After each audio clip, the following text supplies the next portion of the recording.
সুন্দরবন নদীর ধারে টুনি পাখি ও তার মেয়ে টুনটুনি বসবাস করত।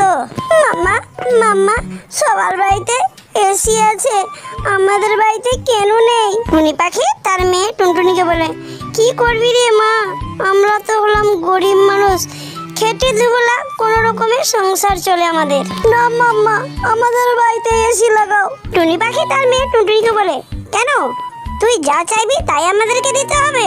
টুনি তার মেয়েকে বকলো আর চড় মারলো। তুমি আমায় মারলে, আমি ঘর ছেড়ে চললাম, আর আসবো না তোমার বাড়ি, এই বলে চলে গেল টুনটুনি। রাস্তায় যেতে যেতে একটি সুইমিং পুল দেখতে পায়।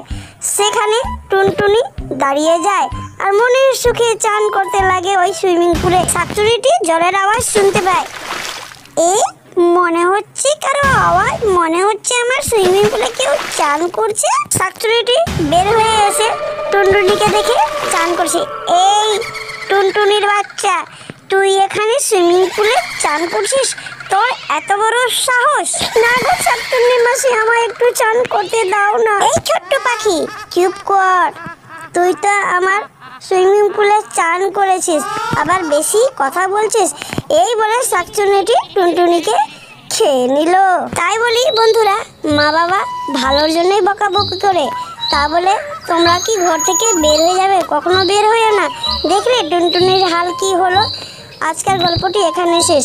গল্পটি যদি ভালো লাগে কমেন্টে জানাবেন। গল্পটি যদি ভালো লাগে লাইক করবেন, শেয়ার করবেন আর সাবস্ক্রাইব করবেন। দেখা হচ্ছে আরেকটি নতুন গল্পের সাথে।